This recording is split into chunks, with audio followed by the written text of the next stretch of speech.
So, good afternoon, sir. We're from St. Cecilia College, and we're here to do some interview. Um, and please introduce yourself.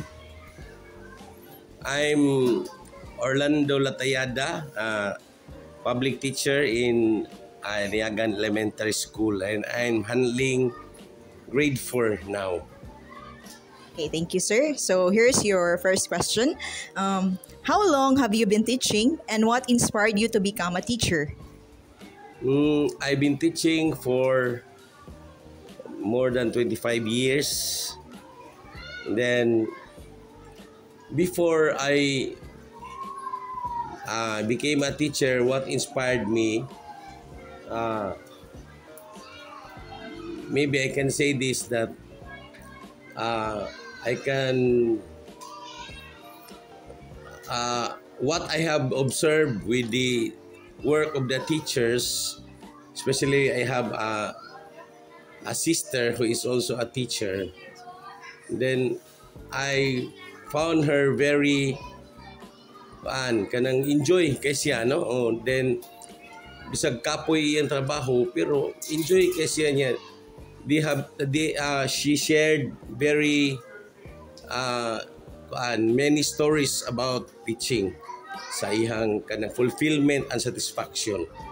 Then ako sad pag teacher na sad ko, na experience ko sa nako nga akong experience with the various children nga ilang kinailan lain pod, no? Na-inspired yun ta sa atong trabaho kay bisag kapoy, no? Sige tag pamadlong, sige tag pangasaba, but at the end of the day malipayon ka kay daghan kag na pan nga mga bata na tuduan na form nimo ba mga bata ba. Then besides that, ang ug naa ka sa public school teacher, I can say that almost 100% stable imong trabaho, no? Tagsar kayo gyud nga mawad-an kag trabaho basta naa ka sa public. Thank you. So for the next question is, what challenges have you encountered in your teaching journey? For me, ako na-experience challenges. Sometimes ang atong health conditions, no, not Yes. all times nga mayo tag lawas. Then also we have also problems encountered, sometimes financial and emotional. Then surely it affects your performance, but gamay lang yun. Di lang yun ka magpada sa kanang sobrang pressure, no? Mao gina siya. Then also ma-discourage sometimes sa kanang na mga di mahayong mga balita, no, sa mga kanang unfavorable nga mga ba para sa mga teachers. Nya also sad kanang pod mga reports nga karon labi na sa DepEd yun mismo nga there are a lot of reports nga pag gani mahuman ng usa nang nanapoy-apod niya, wherein you cannot focus sa imong work yun nga magtulo jud ka. So sana siya sa mga challenges sa but then padayon lang gid sa sa imong trabaho. So next question is, can you describe an innovative strategy or project you introduce in your class? Talking of innovations or innovative, innovation is using or learning new methods or adapting new ideas. For me, honestly lang yun sa akong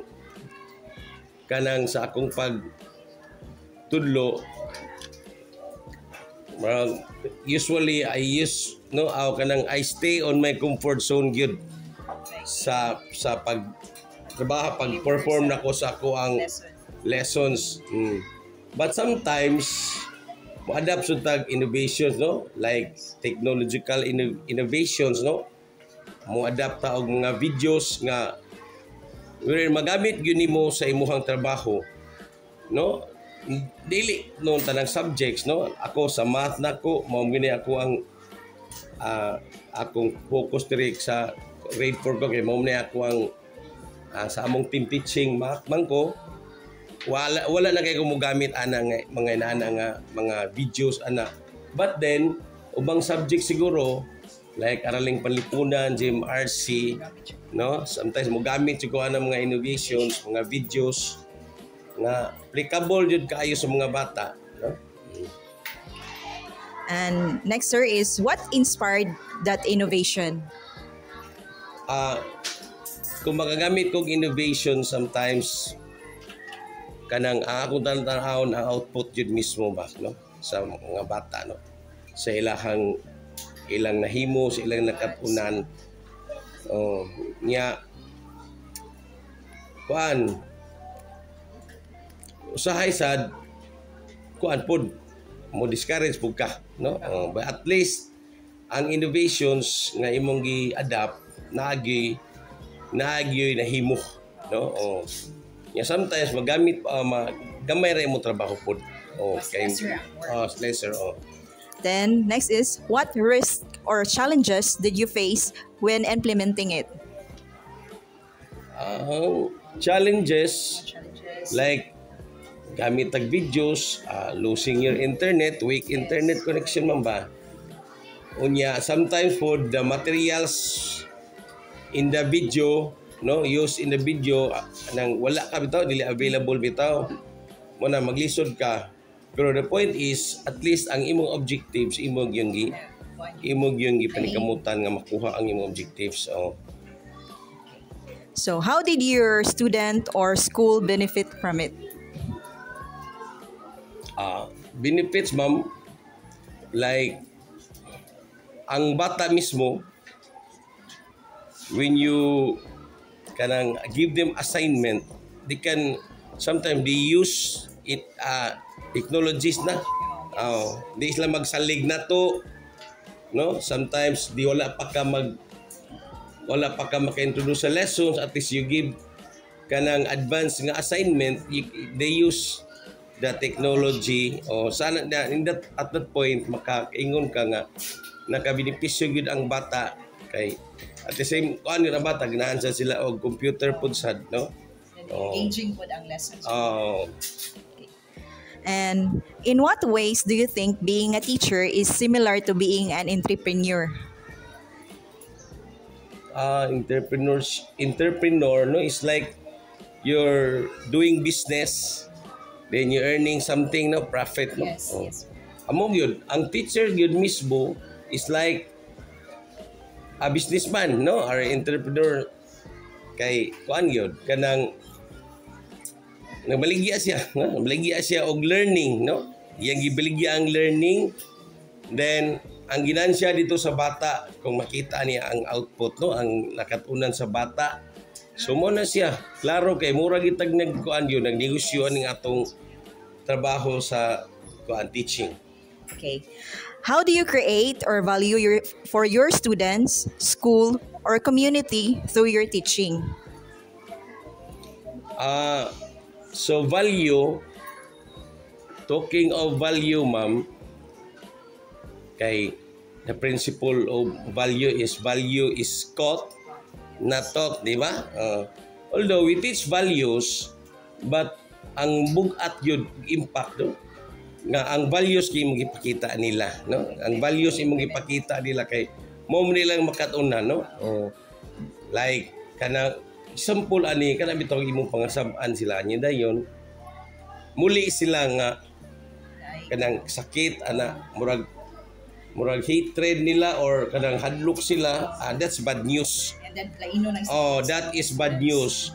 Kung masuko gani ka, ayaw gituguti nga mugawas ang bata nga dili to nimo ma-repair, no? Ma-repair sa ilang nauna gyud. That's values, no? Unya dahil daghang values nga makita sa bata nga ilang masunod, no? Nya magamit yun silang life. And what advice can you give to future teachers about being innovative and resourceful?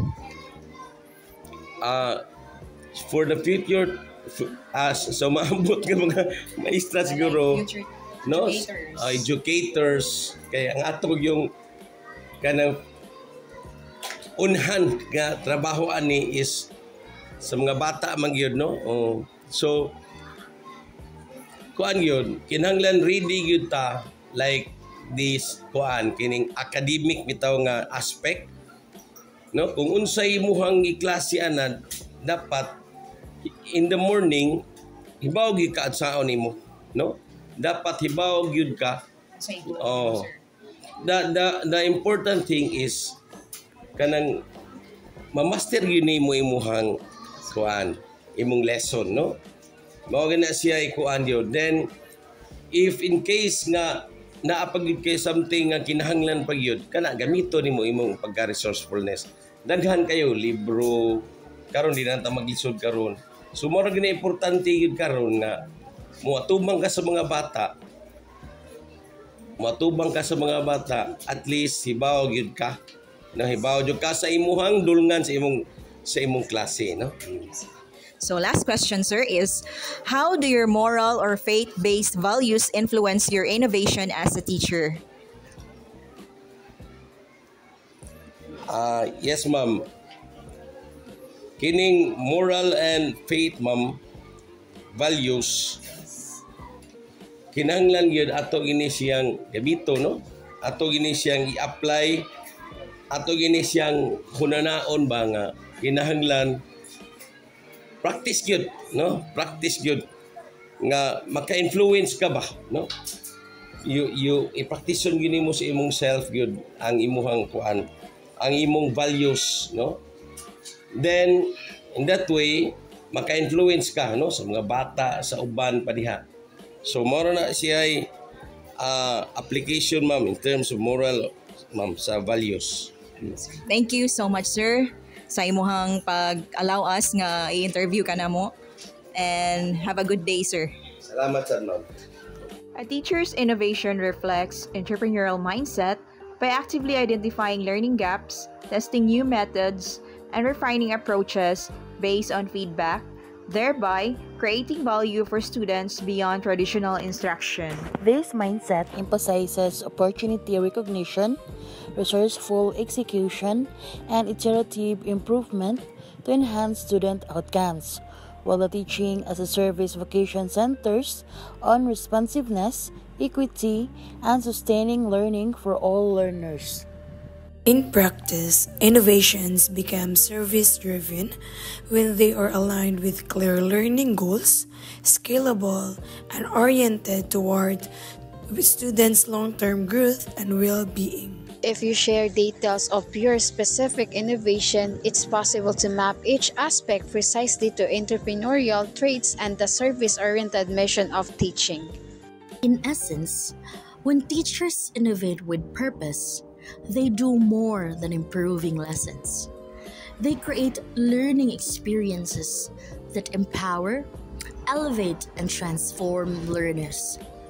By embracing both the entrepreneurial drive to create value and the educator's commitment to serve, teachers step into the role of a true edupreneur who shape futures, inspire change, and nurture a culture of meaningful and lifelong learning.